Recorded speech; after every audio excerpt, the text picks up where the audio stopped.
Hello guys, आज चाहिँ लास्टै गर्मी बढेछ।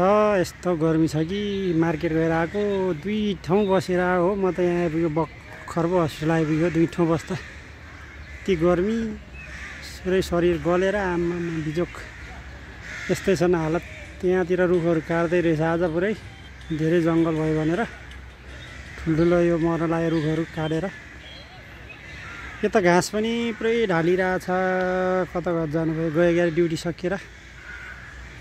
यतै हावा खाना निक्लेको बिरामी साथीहरू। म चाहिँ पानी सानी फलफुल ल्याएर आएको।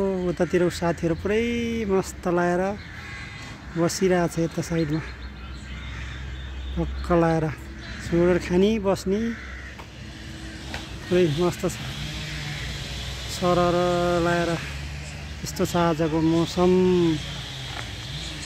घामले डढेर ऊ यतातिर काट्दैछ, हिँडी गर्दा ऊ तल मिसिन ल्याएर होइन, चट्टमाथि चढेर काट्ने ढाल्ने रुखहरू यस्तो चलिरहेछ। यो चाहिँ 6 महिनाको लागि मेरो लागि घरै भयो यार। यो मेरो लास्ट मन्थ हो। अब फाइनली अब मेरो नि जाने दिन आयो। अब 1 हप्ता 2 हप्ता छ भन्दै थियो डक्टरले। 6 महिना बस्यो हो यो घरमा नि यार, यो हस्पिटलमा नि घर जस्तै लाग्यो। ऊ माथि फ्लोरमा बसेको थियो। 6 महिना कटाउनु भनेको आमा यस्तो हो र। पहिले त साह्रै गाह्रो भएको थियो कटाउन, दिन कटाउनलाई। लास्टमा आउँदाखेरि त घर जस्तै भयो।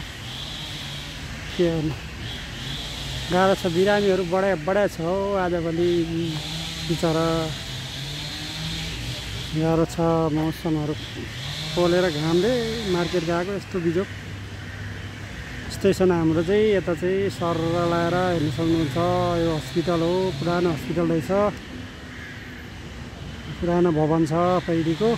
नयाँ चाहिँ उतापट्टि हो ठुलो हस्पिटल चाहिँ। यो चाहिँ पुरानो रहेछ, धेरै पुरानो पहिलेको होला। सट्ट लगाएर होइन, यस्तो लगाएर यो बाहिर निस्किने हावा खाने बिरामीहरू कोठामा गर्मी भएर सट्ट लगाएर यस्तै छन् यहाँको मौसम।